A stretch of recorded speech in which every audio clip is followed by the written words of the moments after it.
10 सीटों पर होने वाले उपचुनाव को लेकर सियासी तापमान बढ़ता जा रहा है। इस उपचुनाव में कानपुर की सीसामऊ सीट पर भी चुनाव होना है। यह सीट समाजवादी पार्टी का गढ़ मानी जाती है। इरफान सोलंकी को सजा मिलने के बाद यह सीट खाली हुई थी। आज सीएम योगी ने कानपुर में जनसभा को संबोधित किया। समाजवादी पार्टी पर जमकर निशाना साधा। सीएम ने कहा कि एसपी की टोपी लाल है लेकिन उनके कारनामे काले हैं। इसके अलावा सीएम ने लाल इमली मिल का जिक्र किया है। इसे कांग्रेस के भ्रष्टाचार की इमारत बताया। सवाल यह है कि क्या इस बार एसपी का गढ़ मानी जाने वाली सीसामऊ सीट पर बीजेपी कमल खिला पाएगी? दो टूक में करेंगे चर्चा। पहले सुनते हैं बयान। लाल टोपी है लेकिन काले कारनामों के लिए लोग जाने जाते हैं और इसीलिए मैं आपको एहसास कराने के लिए आया हूं। इस सीसामऊ को सीसामऊ ही बने रहने दीजिए। आपने भी इसके चरित्र को देखा है। अयोध्या के अंदर कैसे समाजवादी पार्टी का एक नेता वहां पर एक निषाद बेटी के इज्जत के साथ खिलवाड़ करता है और समाजवादी पार्टी के मुखिया बेशर्मी के साथ उस बेशरम के खिलाफ कार्रवाई करने की बजाय उसका समर्थन करते हुए दिखाई दे रहे थे। आपने इनका दूसरा दृश्य लखनऊ में देखा। एक बेटी अपने पिता के साथ मोटरसाइकिल से चल रही है, अचानक बरसात होती है, पानी भरता है और इनके गुंडे सड़क पर किस तरीके से उस बेटी को गिराने का कार्य करते हैं। और तभी मैंने कहा था बहनों और भाइयों, इनका तीसरा मॉडल देखना है तो कन्नौज में देखिए। ये नवाब ब्रांड कांग्रेस इसी समाजवादी पार्टी की पहचान है। जब इनके एक नेता ने सदन में कहा कि सद्भावना ट्रेन चलानी चाहिए, हमने कहा सद्भावना ट्रेन इनके लिए नहीं, इनके लिए बुलेट ट्रेन चलेगी, बुलेट ट्रेन। समाजवादी पार्टी प्रदेश के अंदर अराजकता पैदा करने की अपनी कुत्सित मंशा से आज भी वह कहीं भी जब भी उसको मौका मिलता है उस अवसर को वह जाया नहीं होने देती है। और ऐसे में न्यूज स्टेट के बड़े सवाल। उपचुनाव का घमासान, बढ़ा सियासी तापमान। सीएम के हुंकार, युवाओं के भरोसे से नहीं होगा खिलवाड़। कारनामे काले, टोपी लाल, खिलेगा कमल, होगा कमाल। नवाब ब्रांड समाजवादी पार्टी की पहचान, दंगाइयों का होगा काम तमाम, अत्याचारियों का होगा दमन, सीसामऊ सीट पर खिलेगा कमल। इन्हीं सवालों के साथ मेहमानों से चर्चा। हमारे साथ मेहमान जुड़े हैं आनंद दुबे, प्रवक्ता बीजेपी, धर्मेंद्र सिंह जी, प्रवक्ता समाजवादी पार्टी, अनूप पासवान जी, प्रवक्ता कांग्रेस।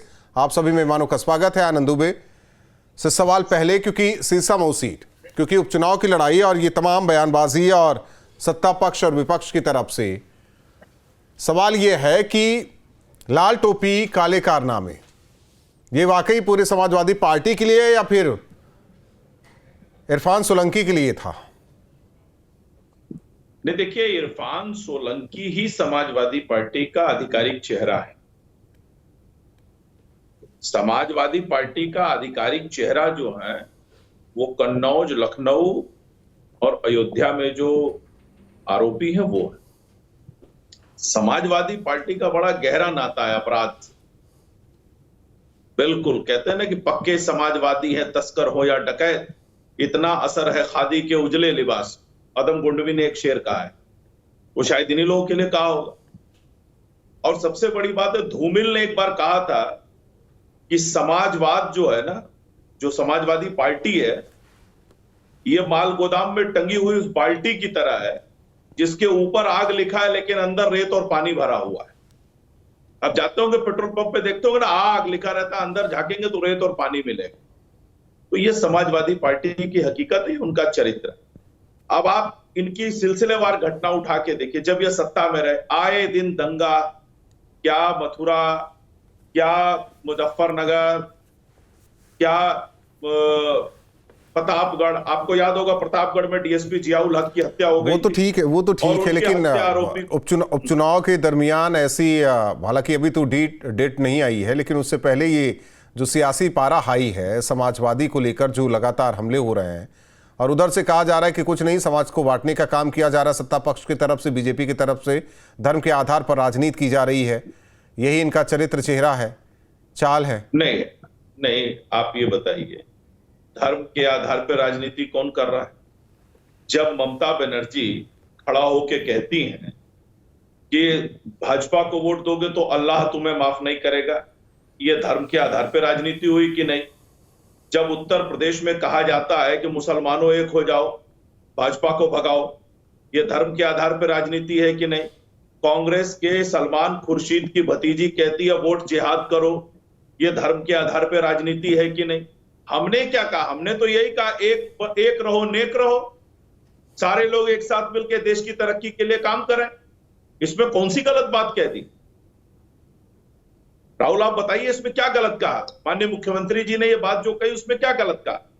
माननीय मुख्यमंत्री जी तो मंच पे जो भी बातें आज कही, आप बताइए गलत है क्या? अयोध्या में एक दलित बच्ची के साथ अपराध होता है, आप उसके बचाव में खड़े हो जाते हैं। आप जो लखनऊ की कितनी मतलब घटिया घटना थी, वैसे अपराधी को बुला के आप मिल रहे हैं और आरोप लगा रहे हैं, और आपकी सरकार में भी उसके ऊपर मुकदमा दर्ज है। ये क्या है ना राहुल, ये एसीजी है, सिलेक्टिव एग्रेशन गैंग। ये क्या है ये देखते हैं। जैसे अभी पश्चिम बंगाल है तो चुप हो जाएंगे, कहीं भी अगर कोई बात होगी तो चुप हो जाएंगे।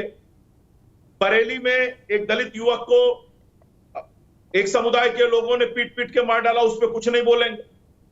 तो दिक्कत यह है कि ये सिलेक्टिव एग्रेशन गैंग है जो एकदम सिलेक्शन। धर्मेंद्र सिंह जी, लेकिन ये क्यों बार बार कहा जाता है? लाल टोपी, काले कारनामे, आपके झंडे को लेकर भी कहा जाता है, गुंडा भी कहा जाता है, माफिया भी, ये तमाम संज्ञा क्यों दी जाती है आपकी पार्टी को? राहुल जी, लोकसभा के चुनाव में जो हार की बौखलाहट है अभी इनके नेताओं के सर से उतरी नहीं है। सच ये है कि इनकी पोल पट्टी जनता के बीच खुल गई है। इनके किसी भी नेता को आप, इनकी बौखलाहट का स्तर यह है, किसी भी नेता को आपको पिछले अपने कार्यकाल की, चाहे केंद्र की 10 साल की पिछली और चाहे उत्तर प्रदेश सरकार के 7.5 साल के कार्यकाल में जनता के लिए जनोपयोगी किए गए कार्यों का कभी नाम लेते हुए नहीं सुनेंगे। लेकिन नफरत फैलाने के लिए उत्तर प्रदेश के मुख्यमंत्री जो शपथ तो संविधान की लेते हैं, लेकिन किस तरह से अपने ही प्रदेश में भाषण देते हैं कि एक हो जाओ नहीं तो कटने के लिए तैयार हो जाओ। मतलब इससे आपत्तिजनक बात क्या हो सकती है? आप किससे डरा रहे? प्रदेश में रहने वाले संवैधानिक तरीके से जो प्रत्येक नागरिक है, आपस में आप लड़ाना चाहते हैं, एक दूसरे को डर दिखा करके हिंसा पैदा करना चाहते हैं। ये तो इनकी हरकत है। सच ये है, इनकी स्थिति बड़ा शेरो शायरी पढ़ रहे दुबे जी। भरे बाजार में सच की दुकानों पर है सन्नाटा, तिजारत झूठ की चमकी है, मक्कारी की बातें हैं। सच यह है कि इनके नेता केवल और केवल उसी में व्यस्त है। अब आते हैं सिलेक्टिविज्म की बात। इनको महाराष्ट्र के अंदर दिखता नहीं, इनको हाथरस की बच्ची के साथ जो अन्याय किए वो दिखता नहीं, उस पर जबान नहीं खुलती है। अभी 2 बच्चियों का आपने कल ही देखा होगा किस तरह से कृष्ण जन्माष्टमी के दिन जन्माष्टमी देखने गई थी, और उसके बाद उनकी क्या घटना है, लाश पेड़ से लटकती हुई पाई गई। एक भी जबान उत्तर प्रदेश के मुख्यमंत्री और भारतीय जनता पार्टी के नेताओं को नहीं खुलती। इनको बंगाल दिखता है, अपना प्रदेश नहीं संभल रहा। उत्तर प्रदेश एनसीआरबी के आंकड़े में, जो कि केंद्र की सरकार, भारतीय जनता पार्टी शासित केंद्र की सरकार जारी करती है, अपहरण में 1 नंबर, हिरासत में हत्या पे 1 नंबर, महिला उत्पीड़न में 1 नंबर, बलात्कार में 1 नंबर, अपराध और क्राइम में उत्तर प्रदेश अकेले 1 नंबर पर है। और जहां तक डाटा देते हैं लेजिस्लेटर्स के महिला संबंधी अपराध में, तो भारतीय जनता पार्टी का एक छत्र राज है, 54% इनके सांसद वो महिला अपराधों में लिप्त है। ये दूसरों पर उंगली उठाते हैं। जो आकंठ भ्रष्टाचार में डूबे हैं, आकंठ महिला अपराधों में डूबे हैं, आकंठ चारों तरफ जमीन कब्जा में डूबे और दूसरों पर उंगली उठाते हैं। हमसे ज्यादा क्या करिएगा? भ्रष्टाचार की स्थिति इनके 5 साल केंद्र में इनके साथ मंत्री रहे कैबिनेट में। प्रतापगढ़ के पूर्व मंत्री मोती सिंह ने कहा कि मैंने जीवन में आज तक इतना भ्रष्टाचार ही नहीं देखा। आप पीलीभीत के देखिए, पूर्व मंत्री जी ने क्या कहा, मैं योगी को कुछ जानता नहीं हूं, पूरा भ्रष्टाचार में डूबा हुआ प्रदेश है। अभी एक इनके विधायक ने क्या कहा, मैं किसी को डरता नहीं है, सरकार कुछ कर ही नहीं रही है, मैं खुद न्याय करूंगा। ये स्थिति इनके अंदर से आ रही, उस पर तो इनकी जबान खुल नहीं रही है। ये केवल एक कसम खा के बैठे हैं कि किसी धर्म विशेष के लोग। ठीक है, अनूप पासवान जी, लाल इमली का आज उदाहरण दिया गया और कांग्रेस के करप्शन से जोड़ा गया। वाकई लाल इमली जहां हमें लगता है कि पूरे प्रदेश के लोग आते थे, वहां काम करते थे, आज वाकई वो एक स्मारक बन गया है और कहा जा रहा है कि कांग्रेस के करप्शन का स्मारक लाल इमली। सबसे पहले आप सभी लोग को नमस्कार। देखिए राहुल जी, मैं बार बार बीजेपी प्रवक्ताओं से और खासतौर पे बीजेपी के जो वरिष्ठ नेता है उनके एक वक्तव्य से मैं यही जानना चाहती हूँ कि भाई वो जिस करप्शन भ्रष्टाचार की बात कर रहे हैं और आज जहां सत्ता में ये कांग्रेस के कामों को अपना बताने का काम कर रहे हैं कि हमने बुलेट ट्रेन चलाई, हमने इतने सारे विकास किए। मैं तो जानना चाहती हूँ आज आप जो भी कर रहे हैं, चाहे आप रेल में क्षेत्र में कर रहे हैं, चाहे आप इंडस्ट्री क्षेत्र में कर रहे हैं, चाहे चंद्रयान वाला काम कर रहे हैं, कुछ भी उसकी नींव रखने वाले कांग्रेस सरकार है। अगर आप आज इतना सब कुछ करने का सोच भी रहे हैं ना, तो उसकी स्टार्टिंग करने वाली कांग्रेस सरकार है। अभी मैं बीजेपी प्रवक्ता जी को सुन रही थी और खासतौर पे मैं योगी जी के भाषण को भी अभी सुन रही थी। उन्होंने कहा कि अयोध्या में जिस तरह दलित बेटी के साथ नहीं, उस पर नहीं जा रहे हैं। मैं तो आपसे जो सवाल किया उसका जवाब जानना चाह रहे थे। राहुल जी मेरा पहले बात आप भ्रष्टाचार की बात कर रहे हैं, मैं भी भ्रष्टाचार पे ही जवाब दे रही हूँ। और आप बात करते हैं, आप बीएचयू वाले कांड को क्यों भूल गए? क्या बीएचयू में वो बेटी नहीं थी जिसके साथ आपके ही पदाधिकारी लोगों ने रेप किया और आज तक उसका कोई भी, ना तो कोई उसका सूद लेने वाला, ना तो कोई उसका जवाब देने वाला। अब भ्रष्टाचार पे आप आ जाइए, पेपर लीक, आप बेरोजगारी से युवा सड़कों पे उतर गया है, दिन पेपर लीक हो रहा है। जुलाई में भी यूजीसी नेट का पेपर लीक हुआ, अभी एक हफ्ते पहले फिर पेपर हुआ, पता चला एक सेंटर में फिर पेपर लीक हो गया और सेंटर के सारे पेपरों को रद्द कर दिया गया। अब आप मुझे ये बताइए कि किस भ्रष्टाचार की बात कर रहे हैं? इस समय खुद सीएम का जो ऑफिस है लखनऊ में, वो भ्रष्टाचार में नंबर 1 चल रहा है। और ये भ्रष्टाचार की बात कर रही है, कांग्रेस के भ्रष्टाचार की बात कर रहे हैं। भाई आज आप जहां पर भी हो, जो करने की हिम्मत कर रहे हो, जो सोच रहे हो कि हम यहाँ बदलाव करेंगे, आप एयरपोर्ट बेच डाल रहे हो, एयरपोर्ट की नींव रखने वाला कांग्रेस, आप रेलवे के स्टेशन को प्राइवेट सेक्टर में दे रहे हो, रेलवे स्टेशन पटरी तक नींव डालने वाली कांग्रेस सरकार, आप चंद्रयान की बात करते हो, इसरो से लेके नासा तक की नींव रखने वाली कांग्रेस सरकार, आप महिलाओं के सशक्तिकरण की बात करते हो, महिलाओं को रिजर्वेशन देने वाले, महिलाओं को पॉलिटिक्स में लाने वाली कांग्रेस सरकार, आप किस तरह की बात कर रहे हो? आप कांग्रेस को दूर दूर तक नहीं पा सकते, आप अपनी बात करिए। नहीं तो वही तो सवाल पूछ रहे हैं, जब कांग्रेस इतनी उदारवादी पार्टी थी, जनहित वाली पार्टी थी, तो ये लाल इमली मिल बंद क्यों हो गई? वहां लोगों के रोजगार के टोटे पड़ गए। पूरे प्रदेश, हालांकि प्रदेश क्या, लोग अगल बगल के प्रदेश से यहाँ आते थे, एक अलग ही कानपुर का कल्चर होता था, अलग ही नाम कानपुर का। नहीं देखिए, इस हिसाब से अगर हम बात करें तो उस वक्त की क्या हालात थे, ये तो अब भाजपा सरकार सत्ता में है ना, उसको बैठ के पता करना चाहिए, उसको छानबीन करनी चाहिए कि ऐसा क्यों हुआ। वो तो कह रहे हैं कि कांग्रेस के करप्शन की वजह से लाल इमली मिल बंद हो गई, तो उसको उजागर करें। मगर सिर्फ और सिर्फ ये कह देना कि ये कांग्रेस की सरकार में हुआ, ये समाजवादी पार्टी की सरकार हुआ, समाजवादी पार्टी की सरकार में गुंडे घूमते थे, अरे भाई ये सब चीजें आप तो सामने लेके तो आइए जनता के, मगर आप सिर्फ और सिर्फ आनंद दुबे सामने तो लाइए जनता के। कांग्रेस का गाना गा रहे समाजवादी पार्टी का, मगर आप अपने काम के ब्यौरे क्यों नहीं दे पा रहे? आप क्यों नहीं बता पा रहे कि महिलाओं के प्रति अपना क्यों? ठीक है, जो रेल लाइन बिछी उसके आगे 10 साल में रेल लाइन नहीं बिछी, जो एयरपोर्ट बना था कांग्रेस के टाइम से लेकर एयरपोर्ट आगे कोई विस्तार ही नहीं हुआ। और क्या पूछना है बता दीजिए अनुपा पासवान जी। आप बात सुनिए राहुल जी, लाइन बिछी ना, इसीलिए तो इतनी सारे दुर्घटना, ट्रेन दुर्घटना भी तो आपको दिख रही है। आनंद दुबे एयरपोर्ट की कंडीशन भी बरसात में दिख गई, छत गिर गई, कितने सारे छत गिर गए एयरपोर्ट के। कंडीशन की हम बात करें, अगर आप कहें कि भाजपा सरकार ने विकास किया, बिल्कुल, मगर वो विकास उल्टी पट्टी दौड़ा है। देखिए, हमारी बहन ने बड़ी अच्छी अच्छी बातें की, हमारी बहन अनु जी ने, और मुझे लगता है कि अनु जी को थोड़ा अध्ययन करना चाहिए, थोड़ा अपना इतिहास देखना चाहिए। इन्होंने भ्रष्टाचार की बात की, मैं सबसे पहली बात करता हूं, प्रधानमंत्री के पद पे रहते हुए किसने प्रधानमंत्री की लोकसभा सदस्यता को रद्द किया? इंदिरा गांधी को इलाहाबाद हाईकोर्ट ने सजा सुनाई। पद पे रहते हुए भ्रष्टाचार का आरोप, पद पे रहते हुए राजीव गांधी पे भ्रष्टाचार का आरोप लगा। ये किस पार्टी के थे? मैं प्रधानमंत्री की बात कर रहा हूं, बाकी छोड़ दीजिए। जीप घोटाला से लेके तमाम जो घोटाले, वो उनकी बात ही छोड़ दीजिए, वो लंबी फहरिस्त है।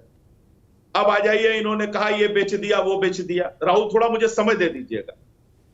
इनसे पूछिए कि 2006 में दिल्ली और मुंबई एयरपोर्ट को किसने निजी हाथों में बेचा? जीवीके को मुंबई एयरपोर्ट दिया और जीएमआर जो जर्मनी की कंपनी थी उसको दिल्ली एयरपोर्ट दिया। ये कांग्रेस की सरकार ने किया 2006 में। जरा गूगल मतलब करके वो विदेशी हाथ में था, अब स्वदेशी हाथ में किसी के पास है, तो ये खराब लग रहा है क्या?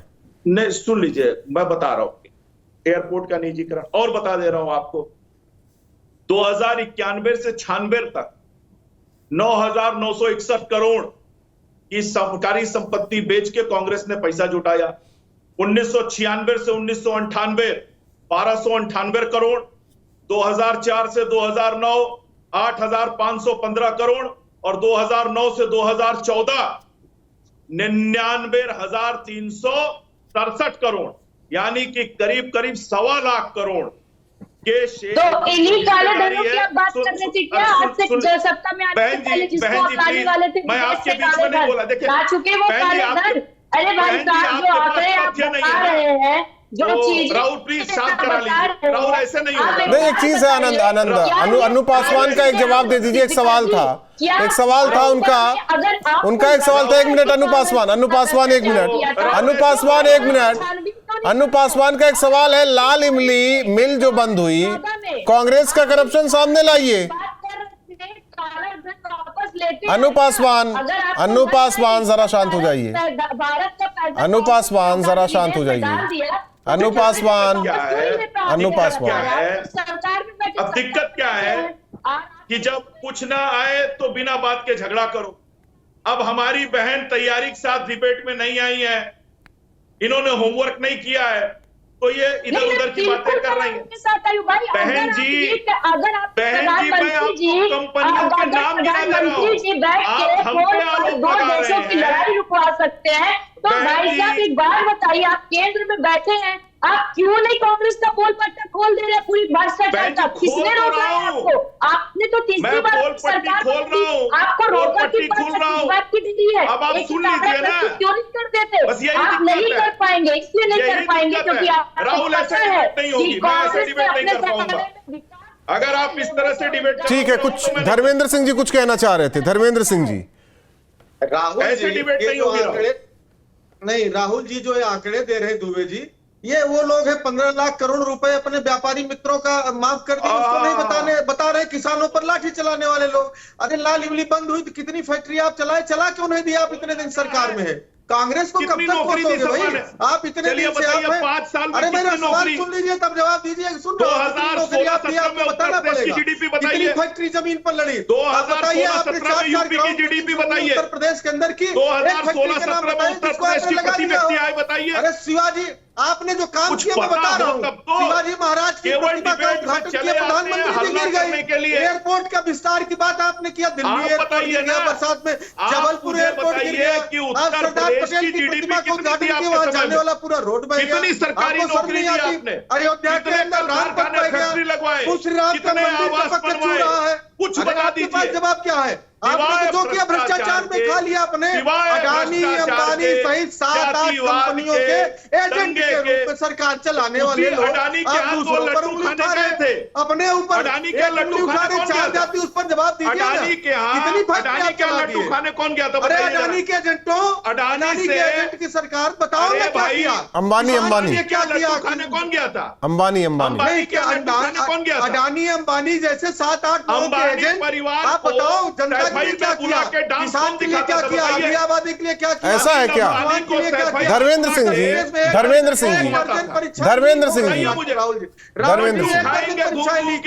सिंह जी, जलेबी खाएंगे, रसगुल्ला खाने पहुंच धर्मेंद्र सिंह जी, राहुल, मैं विषय पर आता हूँ, एक चीज ये बता दीजिए धर्मेंद्र सिंह जी, आखिर कानपुर की सीसामऊ सीट पर उपचुनाव क्यों हो रहा है? और यहाँ टीवी पर एक मिनट आनंद दुबे, आखिर क्यों हो रहा है? कितने देखिए, सीसामऊ सीट पर अरे आप सुन लीजिए, सीसामऊ सीट पर चूंकि न्यायालय का मामला फैसला हुआ, उस पर कोई टिप्पणी नहीं करूंगा, लेकिन जो है सरकार कर रही, जनता देख रही है, सीसामऊ में फिर भारतीय जनता पार्टी की जमानत जब्त होगी। ये लिख के रख लीजिए, चैनल पे कह रहा हूं जिम्मेदारी से। और वह चाहे जितना ध्रुवीकरण करने का प्रयास कर ले, लाल टोपी कह दे, चाहे ये कह दे कि कटोगे बटोगे, कपड़े से पहचाने जाओगे, मंगलसूत्र मछली मटन से लेकर के। नहीं तो ऐसा क्या वहां के विधायक ने किया था कि जो मतलब ये मामला कोर्ट में जाना पड़ा, कार्रवाई भी हुई, सदस्यता भी खत्म हुई। पूरा प्रदेश देख रहा है कि उनके साथ क्या हुआ, और तमाम जगहों पे जिस तरह से जात नहीं तो क्या धर्म के आधार इन्होंने गलत किया क्या? अब देखिए आ गई बात वही, धर्म और जात के आधार पर भेदभाव। मैं बता रहा हूं ना, सुन तो लीजिए। आज ही मुख्यमंत्री जी ने दोबारा कहा कि लखनऊ के अंदर क्या हुआ था। अरे लखनऊ में 2 दर्जन से ज्यादा लड़के पकड़े गए, सबका नाम लिस्ट पढ़ दे। आनंद दुबे फिर आ गई घूम फिर कर बात वही। केवल इरफान सोलंकी को सजा इसलिए हुई क्योंकि धर्म विशेष थे, बात ही खत्म हो गई वहीं, इसीलिए अब उपचुनाव हो रहा है वहां। भाई साहब, उन्होंने तो कुछ किया नहीं था ना। मुकदमे वापस लेने के लिए इलाहाबाद हाईकोर्ट तक चले गए थे ये। अरे साहब, मुकदमे तो स्वामी चिन्मयानंद उनके बलात्कार के, महिलाओं पे इतना अपराध बढ़ रहा है, ये लोग मुकदमे वापस ले रहे। राहुल जी पूछिए ना, मुकदमे हम कह रहे राहुल जी इनसे पूछिए, स्वामी चिन्मयानंद के रेप का मुकदमा वापस क्यों कर रही सरकार? ब्रजभूषण सिंह के खिलाफ देश के खिलाड़ी हमारी बहनें सड़क पर पुलिस की लाठियां खाई, क्यों नहीं जेल गया ब्रजभूषण सिंह? उनको तो क्यों नहीं गया? इनसे पूछिए ना। अरे आपके मंच पे देखे जा रहे ऐसे लोग, नाम मत लीजिए। आजकल किसके साथ है? आपके साथ मंच पर है? आप पूछिए ना अपनी उत्तर प्रदेश के मुख्यमंत्री स्मृति ईरानी से, क्यों गायत्री प्रजापति प्रचार करा रहे? आपके डर का आलम है, आपके पास तो कुछ ही नहीं है, आपके पास कुछ ही नहीं है। नहीं लगाई, विपक्ष के नेताओं को छोड़ के अपने पास आप सीट बचाना चाहते हैं। आप बताओ ना, आप बताओ कितने उद्योग धंधे लगाए, सर्विस सेक्टर हो, इंडस्ट्री सेक्टर हो, प्रोडक्शन। एक तरफ लेकिन धर्मेंद्र जी आप कह रहे हैं कि ये तो न्यायालय ने फैसला सुनाया, उस पर कुछ टिप्पणी नहीं करेंगे, लेकिन दूसरी ओर कह रहे हैं कि धर्म विशेष और जाति विशेष, थोड़ा इसका भी आकलन कीजिए ना, एक तरफ रहिए। अरे मेरी बात सुनिए तो, राहुल जी मुख्यमंत्री जी के बयानों नहीं, मैं जिस पर सवाल पूछ रहा था आप उस पर जवाब दे रहे थे। बहुत बहुत धन्यवाद आप तीनों मेहमानों का हमारे साथ जुड़ने के लिए। जाहिर तौर पर जिस तरीके से उपचुनाव, हालांकि डेट फाइनल नहीं, लेकिन उससे पहले सियासी पारा गर्म है, लाल टोपी काले कारनामे, जाहिर तौर पर दूसरी ओर कानपुर के लाल इमली मिल का जिक्र भी किया गया है। आने वाले दिनों में जिस तरीके से उपचुनाव की डेट आएगी सामने, सियासत उत्तर प्रदेश की और हाई जरूर होगी। 2 टूक में इतना ही।